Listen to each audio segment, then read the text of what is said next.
سورة اعراف ده او 200 نمبر آیات. نحمده ونصلي على رسوله الكريم. أما بعد فأعوذ بالله من الشيطان الرجيم. بسم الله الرحمن الرحيم. إن الذين اتقوا إذا مسهم طائف من الشيطان تذكروا فإذا هم مبصرون إلى آخره. صدق الله مولانا العظيم. وتیر آیتونو مبارکو کې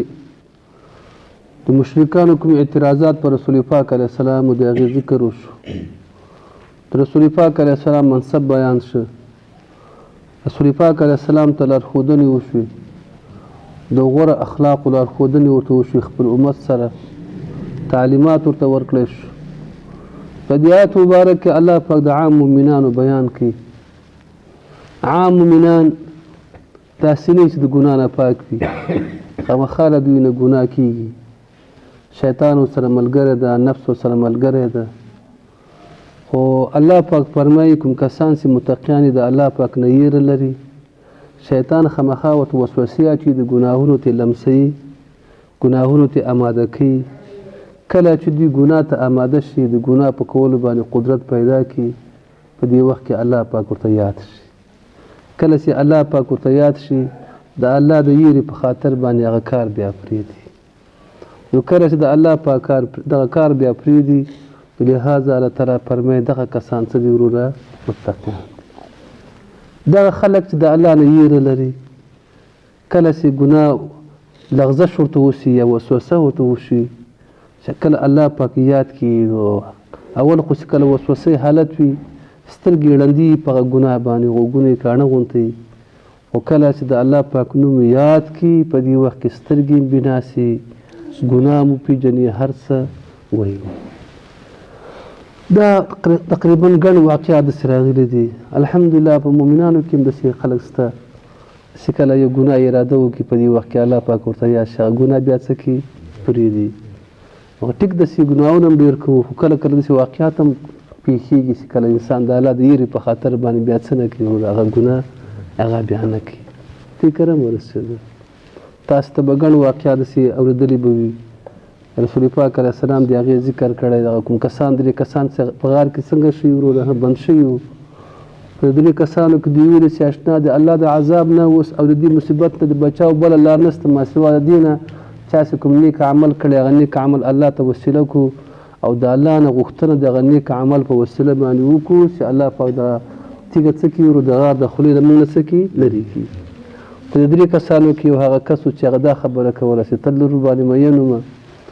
بیا ما هغې نه مطالبې کولې، هغې زما مطالبې نه منلې، بیا په هغې باندې سختي راغله. په یو حالت کې وخت ولږه پرې راغله، بچي وو، هغه ډېر د حسن او د جمال خاونده وه. بیا دا ښځه راغله ما نه مطالبه د کومک وکړه چې ما سره کومک وکړه، زه وږي یم، بچي مې وږي دي. ما ورته وویل چې کومک در سره کوم په دې شرط سره چې ما ته به مقدس نه راکړې. فکر یې ورسېده. بس هغه مجبوره شوه د ولږې په خاطر، د اولاد په خاطر باندې هغې ما سره وعده وکړه، ما پیسې ورته ورکړې.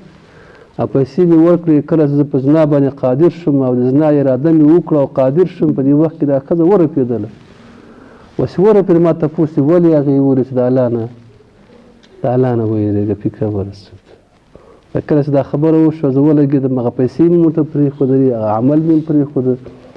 الهه دا کار ما ستا رضا په خاطر باندې کړی. الله پاک هغه مصیبت نه هغه درې کسان څه کړه وروره؟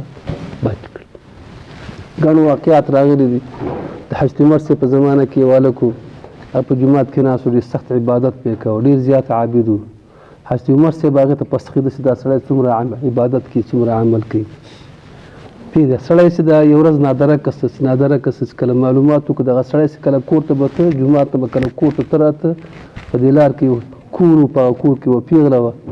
او دا پیغله به په لار کې ورته ولاړه او د هلک پسې ده. فکر ورسېد، په ځان باندې مایل کاوه چې مطلب دغه هلک د ښځې سره تعلق پیدا کړي. دغه هلک په ځان تېنه ساته. اخر داسې یو وخت راغی چې دا ښځې مطلب ډېر ځان ورته جوړ کړی، را جوړ کړی و، مطلب د هلک چې ده ولمسه چې راځه کور کې څوک نشته او بس ما سره زما تقاضا پوره کړه. کله چې د هلک روان شو، وسوسه راغله، روان شو. کله چې هغه دروازې ته ورسېد، په دې وخت کې الله پاک ورته څه شي یاد شو او د هلک په هغه ځای کې راوغورځېد، بېهوش. کله چې ښځې وکوشي ګوري هلک دروازې په خوله کې پروت و ورو سا پکې نه ښکارېږي بیخي ښځې د چا سره چا نه مدد وغوښته او د هلک یې پورته کړه زر یې مطلب خپل دروازې مخې ته واچو خطا یې کړ لیکن په منډه منډه خپل کور ته راغله چې دا اوس خلاص صاحب ما باندې روانه وړي کله چې مطلب هغه پلار راځي چې کله ماشوم بچی ګوري راګوري په دې وخت کې بچی لا ژوندی ده چې بچي سترګې را یادېږي هغه خپل د ګناه اراده ورته ذهن کې راځي چې ګناه اراده ذهن کې راځي په هغه وخت کې سای وځي مطلب است بچی مړ کېږي نو خبردار ده چې د الله نیکان بندګان هغه دي کله چې شیطان ورته وسوسه واچي په دې وخت کې الله پاک ورته یاد چې الله پاک ورته یاد سي بیا خپل عمل او هغه ګناه څه کړي وروره پرېږدي دا یره د الله پاک من کې پیدا کړي تقوا د ټولو کارونو سر ده د الله یره د ټولو کارونو سر ده کله چې تقوا راغله بیا هیڅ مشکل نشته د انسان دپاره هر نیک کار به په مینه محبت کوي د هر ګناه نه به ډېر په اسانتیا باندې ځان څه کوي بچ کوي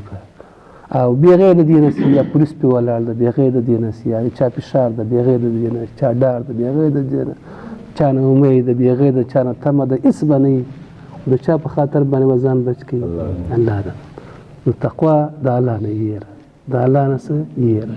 چې د انسان په زړه کې راغله او د الله نه یېره چې راغله د الله د عذاب نه یېره نو بیا د انسان د ټولو کارونو د مخنیوي دپاره لوی علاج د همدغه تقوا ده بس هېڅ مشکل بیا نشته انسان ته تکلیف نشته الله پاک فرمایي ان الذین اتقوا هغه کسان چې هغه متقیان دي متقیان څه معنی د الله نه یېره لري هغه کسان چې هغه تقوا کوي معنی د الله نه یېره د الله د مخالفت نه یېرېږي د الله د عذاب نه یېرېږي اذا مسهم کله چې ورسېږي دوی لره طایفون وسوسه من الشیطان د شیطان څخه اذا مسهم کله چې ورسېږي دوی لره طایفون وسوسه من الشیطان د چا څخه شیطان څخه نو ټیک د وسوسه خو د ګناه وشي ورته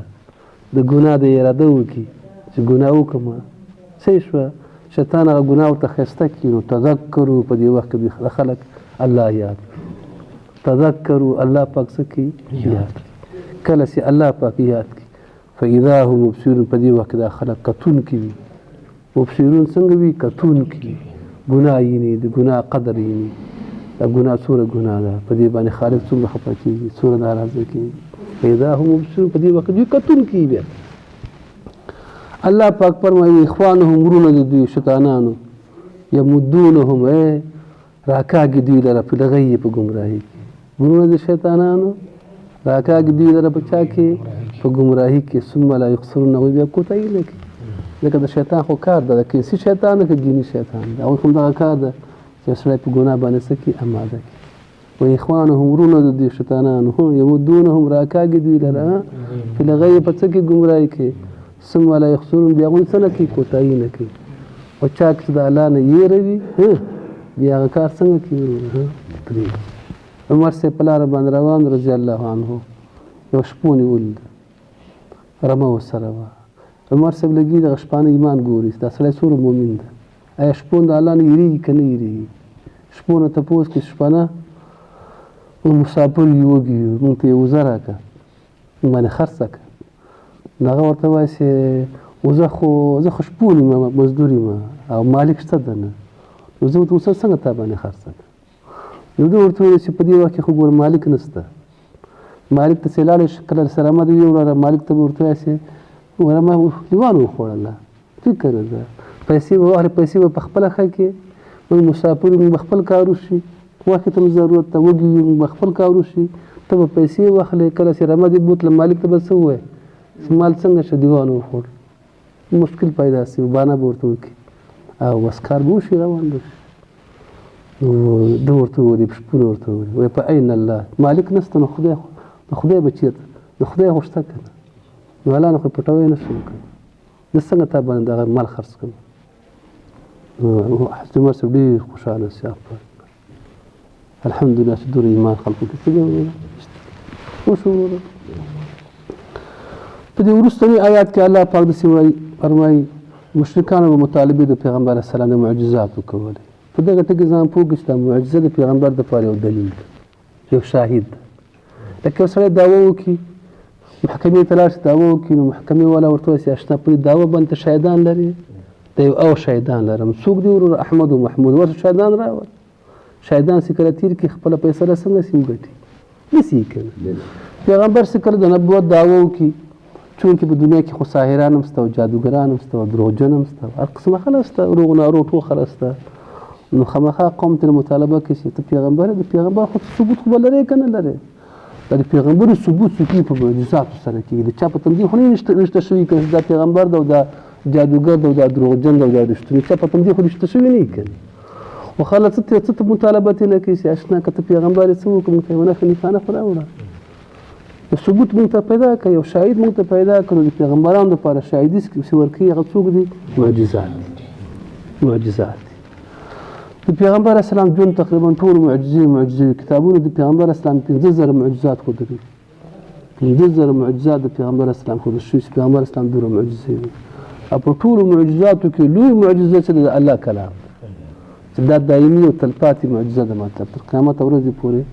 هم تلپاتې څه ده وروره معجزه ده فکر ده خو دوی بیا خودساخته غوښتنې کولې دا غرونه د مکې نه لرې کړه صفا سره زر وګرځوه صفا مکه کې باید سیندونه روان کړه داسې مطالبې به کولې فکر ورسوي داسې مطالبې به کولې چونکې دا معجزه د پیغمبر لاس کې نه وي دا معجزه الله پاک د پیغمبر په لاس باندې ښکاره کوي په معجزه کې د پیغمبر واک نه وي واک د چا وي الله پاک چې کله د الله پاک واک وي نو د پیغمبر اسلام ژوند خو ټول معجزه وه او کله چې دوی غوښتنو په تقاضا باندې چې کله معجزه به ښکاره نه شوه دوی به رسول پاک علیه السلام ته ویل چې معجزه ته ولې نه ښکاره کوې هغه چې کوم شي غوښتنه کوو ته ولې هغه نه ښکاره کوې چې موږ تا باندې ایمان راوړو چونکې ډېر معجزات داسې شته چې کله قوم یې وغواړي ایمان را نه وړي الله پاک هغه قوم څه کوي هلاکوي او د رسول پاک علیه السلام د امت د هلاکېدلو اراده الله پاک نه وه کړې نو رسول پاک علیه السلام خپل منصب ورته بیانوي او دا ورته وایي چې ګوره زما کار د معجزو نه ده زه د الله یو رسول او استازی د الله پیغام تاسو ته رسوم او که معجزې غواړئ د قرآن کریم نه لوی معجزه بله معجزه بیا نشته که مکه سره زر سي هم دې نه غټه معجزه د کلام پاک ده فکر ورسوي او که چېرته مکه کې سیندونه روان شي د هغې نه لوی معجزه څه ده وروره قرآن عظیم شان ده که تاسو د ایمان تقاضا وي عناد نه وي کبر نه وي نو بیا څه وکړي ایمان ګوره وإذا لم تأتهم کله چې ته راتګ ونه کړې دوی لره وإذا لم تأتهم کله چې ته رانه وړې دوی لره بآیة په نشانه معجزه باندې کله چې ته راتګ ونه کړې دوی لره په معجزه باندې کوم معجزه چې دوی یې غواړي نو الله خو هغه معجزې ښکاره کوي چې هغه کې دوی مصلحت وي کوم معجزې چې په دوی کې مصلحت نه وي بلکې دوی پکې هلاکت وي هغه معجزې خو الله تعالی نه ښکاره کولې نو قالو دوی وایي لولا اجتبیتها ته ولې نه راوړې دغه معجزې لره لولا اجتبیتها ته ولې نه غوره کړې لولا اجتبیتها ته ولې نه غوره کړې معنا دا معجزه ته ولې نه راوړې چې موږ په تا باندې څه راوړو ایمان راوړو نو قل وایي پیغمبر اسلام دا ورته وایه انما اتبع ما یوحى الی زه خو پیروي کوم زه خو روانېږم هغه څه پسې چې ما ته وحی کېږي زه روانېږم هغه څه پسې یوحى الی چې ما ته وحی کېږي د چا طرف نه وحی کېږي من ربي له جانبه د رب زما کار د معجزو سره څه کار ده او چې معجزه غواړئ هذا دا قرآن عظیم شان بصائر دي معنا هغه دلایل دي چې د بصیرت او د پوهې خاوندان څه ده د هغوی دپاره دغه کافي ده هذا بصائر دا کلام پاک بصائر دي معنا دلایل دي معجزات دي من ربکم له جانبه د چا نه د رب ستاسې نه وهدن او هدایت ته ورحمة رحمت ته لقوم هغه قوم لره یؤمنون چې ایمان ده نو قرآن کریم خو د هر چا دپاره هدایت او رحمت ته خو پیدا ترې نه څوک اخلي مؤمنان اخلي ځکه ذکر د چا وشو شبه مؤمنان نو ذکر د کلام پاک راغی کلام پاک دا یو معجزه ده ښه کلام پاک چې معجزه شو اوس د کلام پاک آداب الله تعالی بیانوي د کلام پاک آداب به څه کلام پاک سره به معامله څنګه کوو الله تعالی فرمایي کلام پاک سره معامله به داسې وي کله چې کلام پاک لوستل کېږي الله تعالی فرمایي غوږ به ورته کېښودي او چپ به ودرېږي که غواړې ستاسې باندې رحم وشي د الله د غضب نه ځان بچ کړي د کلام پاک چې کله لوستل کېږي نو څه به کوئ غوږ به ورته ږدئ او خاموشي به څه کوئ اختیاروئ دا د کلام پاک دو آداب ادا شو غوږ کېښودل او چپ درېدل دا د کلام پاک څنګه د وروره علما کرام فرمایي چې دا آیات مبارکه یا د لمانځه په حق کې ده کله چې لمونځ کېږي امام چې کله قرات ووایي څه به کوي وروره چې خاموشي به ورته کوي احناف دا وایي کله چې امام څه کوي قرات ووایي وروسته امام څخه به وروسته فاتحه نه وایي د ایمان نه وروسته به څه نه وایي سورتونه به نه وایي دغه ځای کې الله تعالی فرمایي کله چې کلام پاک لوستل کېږي نو غوږ کېږدئ نو سورت فاتحه کلام پاک ده کله چې لوستل کېږي نو څه کوه شاته الحمدلله مه وایه سورتونه مه وایه دعاګانې مه کوه څه کوې ده غوږ کېږده او څنګه څه خاموش څه څه وروره خاموش دغه نه ماسوه خطبه کې چې کله امام څه وایي وروره خطبه وایي د آیات خطبې باره کې نازل شوی نو څه به کوې وروره خاموشي به کوې خطبه د نکاح وي کله چې خطبه ویل کېږي څه به کوې وروره خاموشي به کوې دا خو یو دا مسله خو معلومداره له دې نه ماسوه کلام پاک تلاوت څه کېږي آیا اورېدل ورته ضرور دي خاموشي ضرور ده که ضرور نه ده چې په هر ځای کې مطلب لاسپیکر وکړي یا مطلب یو ځای بل ځای کې تلاوتونه د کلام پاک کېږي آیا دې حکم څنګه ده څنګه نه ده په دې کې د امت امامان چې ده په دوه برخو ویشل سوي دي یو برخه دا ده چې حکم عام ده هر چېرې د کلام پاک تلاوت کېږي په خلکو باندې سمع واجب ده چې کلام پاک سمع به کوي اوري به فکر ده نور امامان په دې باندې قایل دي هغه ځایونه چې د کلام پاک دپاره هغه ځایونه چې د کلام پاک د اورېدلو دپاره منعقد شوي وي لکه مونځ راواخله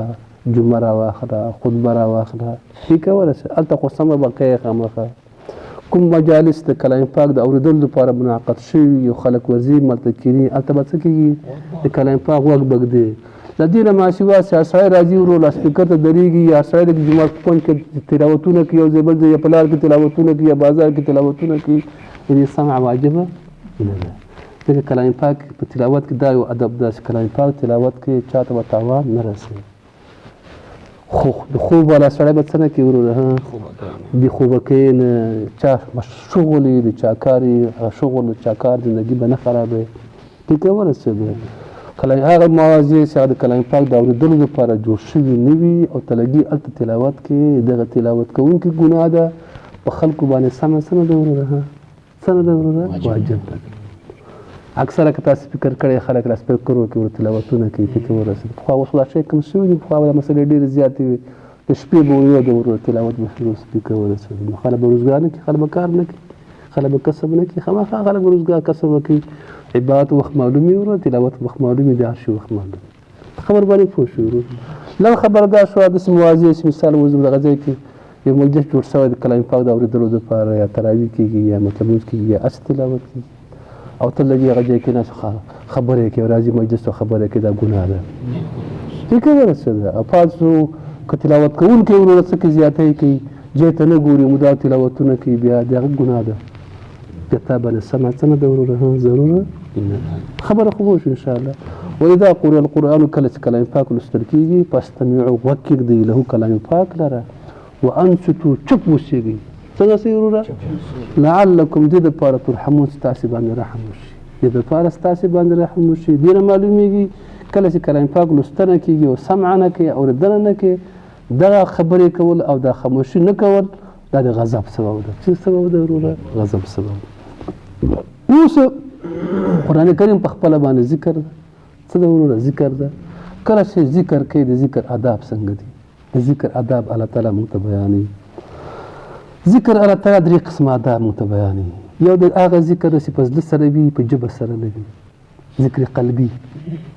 ذکر دا نقشبندیه د څلور طریقو کې یوه طریقه نقشبنده ده نقشبندي ذکر چې د هغه په خفیه باندې ده په زړه کې ذکر ده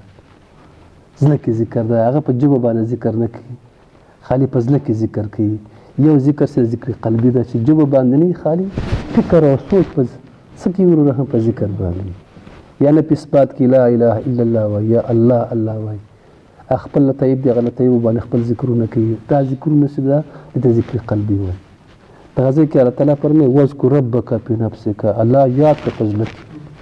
الله یاد که په زړه کې الله یاد که دې ته کوم ذکر وایي ذکر قلبي وایي یو هغه ذکر ده چې په جزده کې ذکر کوي او د زړه د ذکر سره موافق وي حضور د برابر په ژبه باندې ذکر کوي په ژبه باندې ذکر کوي هم په ژبه ذکر کوي هم په زړه باندې ذکر کوي دا غوره ذکر ده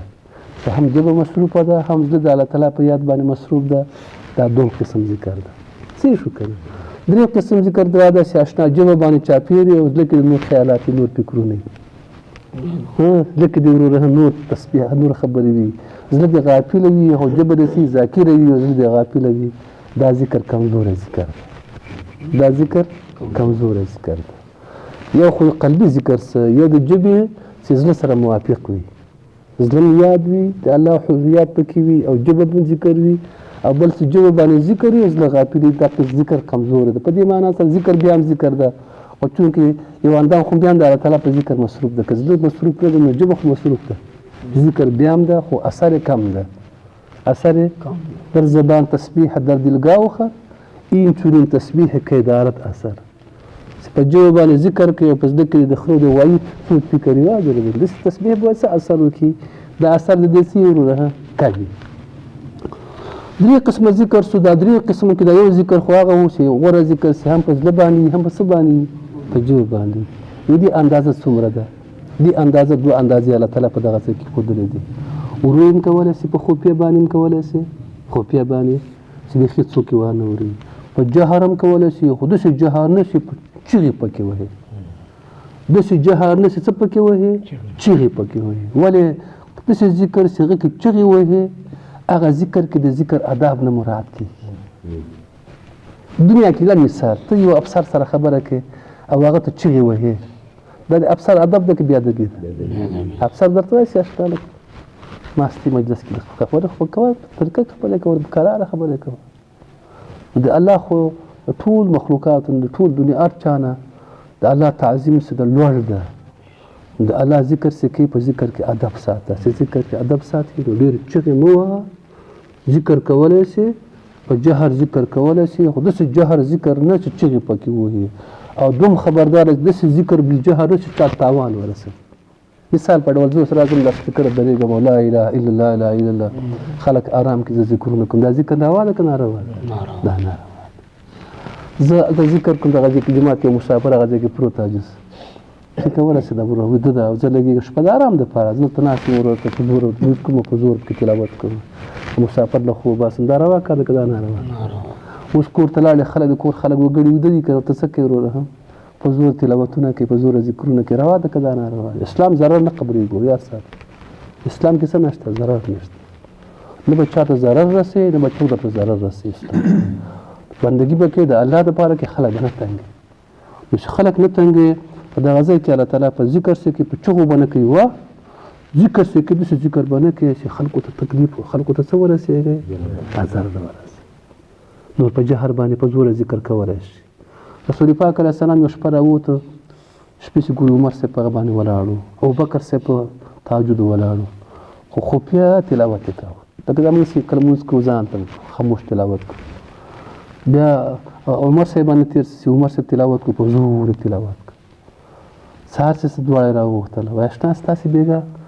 ابوبکر تا څنګه تلاوت ډېر ورو کوو بیخي څوک چا نه اورېده ده ورته یا رسول الله ما چې چا سره خبرې کولې هغه اورېده بس ته کولی شې ځکه دې ورو کوو ښه عمره تاسو چل کوو عمر وویل چې ما دې لپاره کوو چې دا شیطان رانه لرې شي وادرېده که نه شیطان رانه لرې شي دا یخسم بیدار شم دې لپاره مې په زوره تلاوت کوو رسول پاک علیه السلام ابوبکر ته فرمایي چې اواز لږ پورته کړه او عمر صاحب ته وایي چې اواز څنګه کړه ښکته کړه اواز څه کړه لږ ښکته کړه خبر خو پوه شو انشاءالله نو ذکر کې ادب مهم دی وا او ذکر څه په جهر هم کولی شي چاته ازار نه خو په چغو نه او ذکر خفي هم کولی شي په زړه کې هم کولی شي په ژبه هم ذکر کولی شي ته کولی شي ده کمه درجه د ذکر دا رسي ژبه د ذاکر یا زړه سي غافل وي دا کمه درجه ده ته کولی شي ده خو دا شرط دا رسي عاجزي به پکې مراعات کوي او ریا به پکې نه کوي ریا به پکې نه کوي معاملې به چا سره کوي دا جهر کې مشکل هم دغه شي دي کې ریا راځي باید ریا پکې نه خودانه به مخلوق ته نه کوي خودانه به چا ته کوي الله ته که څومره ښه کارونه وکړي چې نیت پکې خراب وي قابل د چا نه ده وروره عمل هر عمل سره کې به اول الله سره فیصله وکړي چې اشنا معامله تا د پاره کوم که ځان ته کوم که ځان ته کې خپل معامله ده که د الله په نوم باندې کې بیا د الله په ډول څه هغه درته وایي مغاسې وکړه مثال په ډوډۍ کې بېګا ته خو په دې خاطر چې خلکو راکړي د خلکو باندې خورم ښه پسونه حلال که دنیا خوراکونه تیار کړه خلک راوغواړه څو چې راغواړي مغه راغواړه خانان راغواړي چکان او دګان راغواړي انډیوالان دې راغواړي پې وخوره خو دا هدف دې نشته چې زه د خدای لپاره څه دنیا لاندې چلون نه کوم ما باندې د خلکو باندې وخورم نوم دې کې خو ختم کوم خیرات کوم بیا داسې فیصله وکړه چې اشنا دا ختم خیرات په چا باندې ثواب ډېر لري الله په چا خوشحالېږي بیا د ما خلکو طلب کوه ما خلک بیا راوغواړه ما خلکو باندې څه کوه وروره وخوره او د په کلیت باندې وخوره چې الله مانه څنګه شي وروره راضي شي دا نیکان صالحان ماته څه وکړي دعا فکر مانه هر عمل دا رقم تسبیحات عمل کې اخلاص څه ده وروره څه ده الله پاک فرمایي واذکر ربک یادوه رب خپل یادوه رب خپل قرآن کریم هم ذکر ده ښه لا اله هم ذکر ده سبحان الله هم ذکر ده درود شریف هم ذکر ده ټول ذکر ده لوی ذکر کلام پاک ده یادوه رب خپل په نفس کې په خپل زړه کې تضرعا په عاجزي سره وخیفة او په یېره سره یو عاجزي به هم کې د الله نه به یېره هم لري یېره دا معنی چې الله به قبول کړي قبول نه کړي په عاجزي سره او په یېره سره ودون الجهر او کم د چغونه ودون الجهر کم د چغونه جهر بنه کې واده چغې پکې وایي ودون الجهر من القول کم د چانه د چغونه من القول د وینا نه وینا به د چغونه کته او دا ذکر چې کوه کله کوه بالغدو په وخت د سهار کې والاسال په وخت بیګا کې علما کرام فرمایي دا سهار او بیګا ذکر وکړه چې یو سهار څه د ورځې اوله برخه شو بل د شپې اوله برخه معنا غونډه ورځ شپه کوه الله یادوه یو معنا دا ده بله معنا دا ده چې دا سهار ټیم کې عمل خیزي او بیګا په وخت کې عمل خیزي په دې وخت کې څه کوه ذکر کوه سهار په وخت کې څه وخت کې سهار د بیداری وخت او اسال څه ده غفلت وخت د خوب وخت په دې دوه وختونو کې څه کوه ذکر کوه او ولا تكن مکیږه من الغافلین د غافلان ولا تكن مکیږه شپه ورځ تیریږي نه ذکر شته نه اذکار شته نه تلاوت شته نه تحفیظ حمد نه ثنا شته غافل ده که نه ولا تكن مکیږه من الغافلین د چا څخه ان الذين يقن هغه کسان عند ربک چې په نزد رب ستا باندې دي هغه کسان چې په نزد رب ستا باندې دي چې فرشتي دي لا يستكبرون لوی نکي عن عبادتي د الله د بندګۍ لا يستكبرون يسبحونه د الله پاکي بیانوي يسبحونه وله يسجدون الله د پاره سجدي وله يسجدون د سجدي ذکر وشو په دې معنا سره سي په مانځ کې